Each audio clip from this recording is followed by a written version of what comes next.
Estudo do Evangelho de Jesus, livro de Atos dos Apóstolos, capítulo 19 de Atos. E sucedeu que, enquanto Apolo estava em Corinto, Paulo, tendo passado por todas as regiões superiores, chegou a Éfeso, e achando ali alguns discípulos, disse-lhes. Então ele já tinha percorrido toda a Anatólia, toda aquela região onde hoje é a Turquia, e volta para Éfeso. Éfeso é bem entre a Turquia e Chipre, mais ou menos. Recebeste vós o Espírito Santo quando crestes? E eles disseram-lhe, nós nem ainda ouvimos que haja Espírito Santo. Perguntou-lhes então, em que sois batizados então? E eles disseram, no batismo de João. A questão de receber o Espírito Santo era o momento que as pessoas passavam a ter um dom mediúnico a mais. Vejamos. Mas Paulo disse, certamente João batizou com o batismo do arrependimento, dizendo ao povo que cresce no que após ele havia de vir, isto é, em Jesus Cristo. E os que o ouviram foram batizados em nome do Senhor Jesus. Então, todos aqueles que deram ouvido a Paulo, ele os batizou em nome de Jesus. E, impondo-lhes as mãos, veio sobre eles o Espírito Santo, e falavam línguas e profetizavam. Então, a questão de receber o Espírito Santo era o momento que Paulo, ao magnetizá-los, eles passavam a ter uma percepção psíquica a mais e poder falar em outras línguas, poder fazer as profecias. E nada mais é do que mensagens psicofônicas. Por que mensagens psicofônicas? Porque se eles falavam na profecia, eles estavam recebendo mensagens espíritas, mensagem de espíritos. E, portanto, que lá na frente João vai falar, não acrediteis em todos os espíritos, verificai se os espíritos são de Deus, porque existiam as comunicações espirituais. Estes eram, ao todo, uns 12 varões. E, entrando na sinagoga, falou ousadamente por espaço de 3 meses, disputando e persuadindo acerca do reino de Deus. Fica em Éfeso por cerca de 3 meses, fazendo todos os seus discursos e mostrando Jesus, mostrando o Evangelho, esclarecendo corações. Mas como alguns deles se endurecessem e não obedecessem, falando mal do caminho perante a multidão, retirou-se deles e separou os discípulos, disputando todos os dias na escola de um certo tirano. Então, já que eles estavam querendo criar discussões, criar problemas, fazendo certas fornicações, certas intrigas, eles saem e vai para uma escola de um certo tirano fazer esses esclarecimentos, fazer esses ensinamentos. E durou isto por espaço de 2 anos, de tal maneira que todos os que habitavam na Ásia ouviram a palavra do Senhor Jesus, tanto judeus quanto gregos. Ele fica 2 anos em Éfeso e toda aquela região vai até lá para ouvir a palavra de Jesus, para aprenderem acerca do Senhor, tanto judeus quanto gregos. Na época, a Turquia era uma província romana, mas composta por gregos. E Deus, pela mão de Paulo, fazia maravilhas extraordinárias. Paulo, depois de toda essa dedicação ao Evangelho, começa então a fazer maravilhas com as suas mãos, curando, dando à pessoa o poder do Espírito Santo, ou seja, abrindo-lhes a mediunidade com o toque das mãos e assim ampliando o número de adeptos, de trabalhadores do bem. De sorte que até os lenços e aventais se levavam do seu corpo aos enfermos e as enfermidades fugiam deles e os espíritos malignos saíam. Então as pessoas procuravam colocar lenços e aventais em torno de Paulo para depois levar para os enfermos. E as pessoas ficavam curadas. O magnetismo de amor de Paulo impregnava aquelas roupas e a equipe de espíritos que o ajudavam, lideradas por Estevão, iam também para fazer a sua parte. Lembremos sempre, o magnetismo dele era importante, lógico. Mas a energia que ia naquele lenço também era ampliada e fortalecida pela ação das equipes espirituais que trabalhavam no auxílio a Paulo, coordenadas por Estevão. Leia o livro Paulo e Estevão, que se quiser ampliar o conhecimento, conhecer um pouco mais. E alguns dos exorcistas judeus ambulantes tentavam invocar o nome do Senhor Jesus sobre os que tinham espíritos malignos, dizendo: esconjuro-vos por Jesus a quem Paulo prega. Então sempre tinha, e sempre existiu, existe até hoje, aquele exorcista ambulante que iam tentar expulsar os espíritos chamados imundos, os espíritos que estavam obsediando, que estavam ali querendo se vingar. Os que faziam isto eram 7 filhos de Seva, judeu principal dos sacerdotes. Então, Sevas era o principal do sacerdote judeu, e ele tinha esses 7 filhos que iam fazer esse exorcismo, perambulando para ali e para cá, tentando ajudar as pessoas. Respondendo, porém, o espírito maligno disse: conheço Jesus e bem sei quem é Paulo, mas vós quem sois? É como se a gente chegasse e fosse expulsar um espírito em nome do Chico Xavier. Chico Xavier é abençoado por Jesus, auxiliado por Emmanuel, e a gente fazendo todo aquele discurso, o espírito falou assim: conheço todos eles, e você quem é? Então nós temos que ter cuidado, porque as pessoas têm um certo magnetismo, têm conquista de outras vidas, tem uma série de fatores que impõem aos espíritos regras que eles sabem que tem que obedecer. E soltando neles, o homem que tinha o espírito maligno, e assenhoreando-se de 2, pôde mais do que eles, de tal maneira que nos referidos fugiram daquela casa. Entraram na casa para expulsar o espírito maligno daquela pessoa. Eles, além de assenhorar-se de 2 daqueles homens, os batem, os ferem, tira-lhes as roupas e eles saem fugindo da dentro da casa. Lidar com um espírito chamado obsessores tem que ter moral, tem que ter conquista, tem que ter conhecimento e tem que saber da assistência espiritual que nós temos. Se tivermos assistência espiritual, a gente pode trabalhar. Se não tivermos assistência espiritual, a gente não pode fazer aquele trabalho. E foi isto notório a todos os que habitavam em Éfeso, tanto judeus como gregos. E caiu temor sobre todos eles. E o nome do Senhor Jesus era engrandecido. Por que Jesus era engrandecido naquele momento? Os outros, os filhos do Cefa, foram expulsar o demônio, ou o espírito vingativo, que é melhor dizendo, o espírito vingativo que estava com aquele rapaz. Embora eram 7, o espírito se apodera de 2, dá uma surra neles, tira-lhes a roupa e expulsam de casa. Mas as pessoas sabiam que Paulo, por si só, até mesmo um lenço usado por Paulo, até um avental que Paulo tivesse usado, se fosse levado até a pessoa doente, ela ficava curada. Por isso, o nome de Jesus e de Paulo era cada vez mais engrandecido. E como Paulo dizia que ele só fazia porque era em nome de Jesus, Jesus crescia mais naqueles corações que ele estava. Muitos dos que tinham crido vinham confessando e publicando os seus feitos.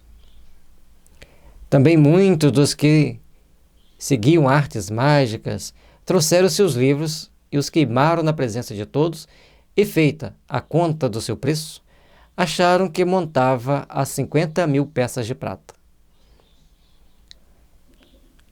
Como algumas pessoas haviam acreditado naqueles homens e publicavam seus feitos, escreviam sobre o que eles faziam, e também outros que trabalhavam e fabricavam sobre os feitos que faziam, resolveram queimar tudo. E 50.000 peças de prata deveria ser um dinheiro bem bom. E queimaram todos, porque deveriam acreditar a partir dali na palavra do Senhor. Logicamente, gente, que temos que ter prudência ao tratarmos com livros diferentes. A cultura, o imaginário, tudo tem que ter o seu momento. Temos que ter o respeito. Ali, naquela fase, era uma fase de transformação de corações, de pessoas, e, portanto, tomavam-se atitudes extremas. Mas não era Paulo que mandava fazer. Eram as próprias pessoas que faziam para seguir melhor e dali para frente apenas o que Paulo ensinava. Assim a palavra do Senhor crescia poderosamente e prevalecia. como ele fazia as curas e eram incontestáveis, mais e mais pessoas passavam a segui-lo.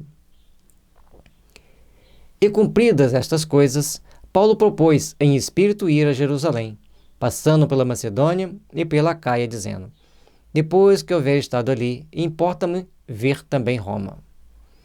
E, enviando a Macedônia 2 daqueles que o serviam, Timóteo e Erasto, ficou ele por algum tempo na Ásia. Então, ele foi até a Ásia e manda para a Macedônia Timóteo e Erasto. Naquele mesmo tempo, houve um não pequeno alvoroço acerca do caminho. Caminho era o nome que eles davam à seita nascente, seguidores do caminho. Mais tarde, só mais tarde, Lucas vai dar o nome de cristãos.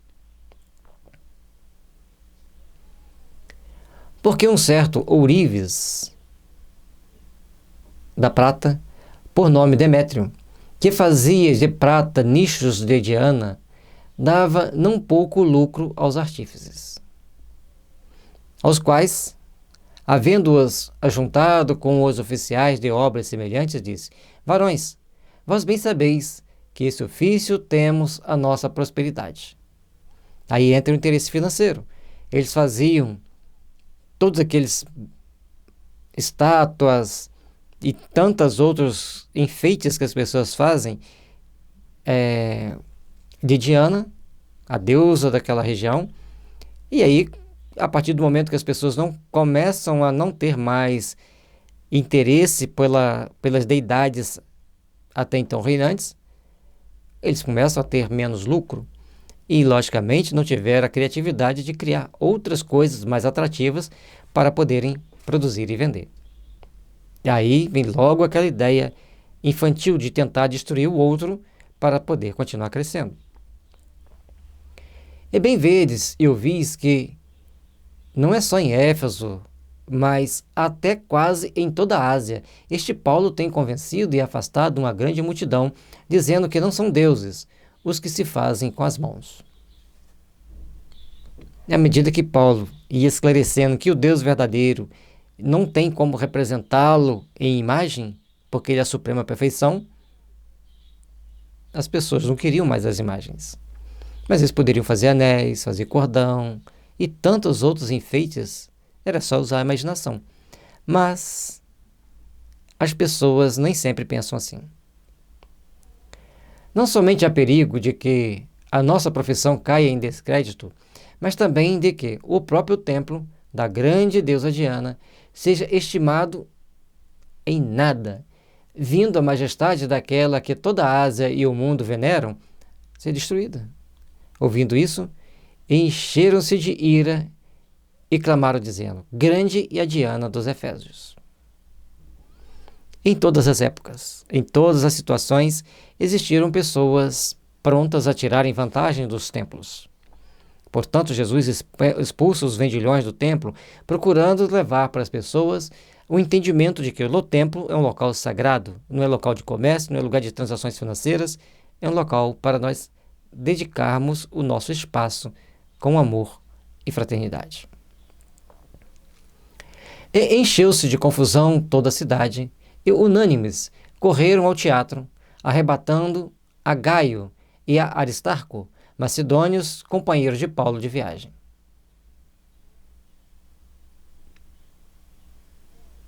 Lá onde eles normalmente debatiam e ensinavam, eles vão lá e os pegam. E querendo Paulo apresentar-se ao povo, não lhe permitiram os discípulos. Também alguns dos principais da Ásia, que eram seus amigos, lhe rogaram que não se apresentasse no teatro. Como a população estava enfurecida, e eles queriam pegar Paulo, já tinham pego Gaio e Aristarco, então que deixassem, que Paulo ficasse na dele e deixasse os ânimos se acalmar. Uns, pois, clamavam de uma maneira, outros de outra, porque o ajuntamento era confuso e os mais deles não sabiam por que causa tinham ajuntado. O perigo das massas se agruparem para um tipo de manifestação que ninguém sabe mais por que está ali. e começam a tomar atitudes normalmente inconsequentes e que depois alguns se arrependem e outros acham sempre que vão levar vantagem. Então, tiraram Alexandre dentre a multidão, impelindo os judeus para diante. E Alexandre, acenando com a mão, queria dar razão disto ao povo. Então eles buscam essa pessoa lá no meio do povo e vai impelindo essa pessoa para frente para tomar alguma decisão frente ao povo. Mas, quando conheceram que era judeu, todos unanimemente levantaram a voz, clamando por espaço de quase 2 horas. Grande é Diana dos Efésios. Imagine, quase 2 horas a população gritando grande é a Diana dos Efésios. Aí já Alexandre já não a serviu mais, porque ele era judeu.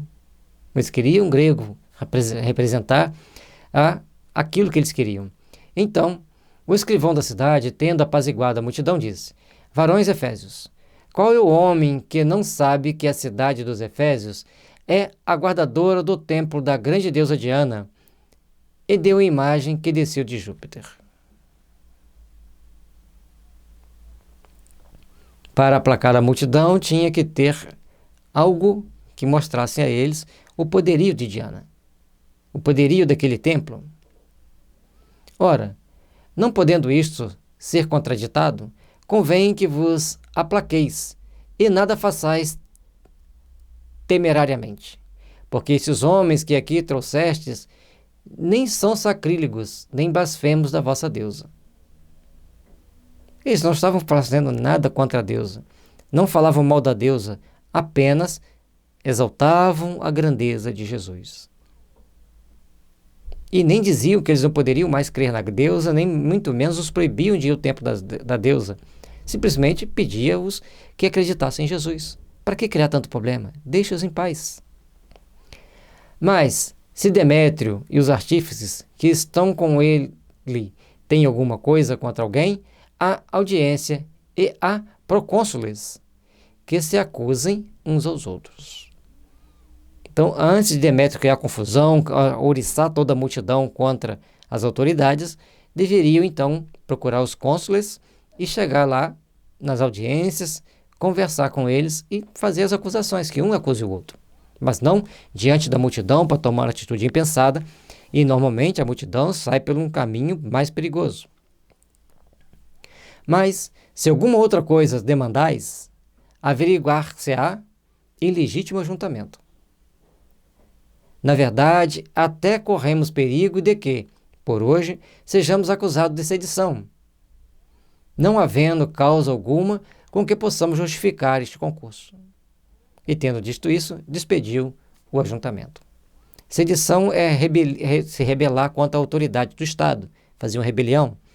E aí as coisas se complicariam para os líderes, porque os romanos puniam regiamente quem ousasse ir contra as autoridades. Ele, com bom senso, com toda a sua capacidade de gerenciar as situações, o escrivão, que eles não dão o nome dele, o escrivão da cidade, uma pena, né, para a gente saber, e tomou uma posição de extremo bom senso, esclarecendo e mostrando a sua autoridade, mostrando os perigos do que eles estavam fazendo, que qualquer atitude impensada, qualquer atitude de violência poderia vir uma contra-resposta do Estado bem firme contra os seus líderes. Portanto, vão para casa, junte-se quem tiver de juntar, mas de forma ordeira dentro dos trâmites da lei, e vão até os tribunais e acusam quem tem de ser acusado. Os ensinamentos que tem aqui é sempre de grande bom senso. O bom senso de Paulo e de não se apresentar ao público, o bom senso do escrivão da cidade, de mostrar para eles a responsabilidade que tinham de tomar a postura necessária, a postura compatível com a necessidade daquele momento. Que Jesus nos abençoe, nos ilumine e nos dê força para prosseguirmos, estudando e procurando entender um pouco mais do Evangelho de Jesus. Paz e luz a todos.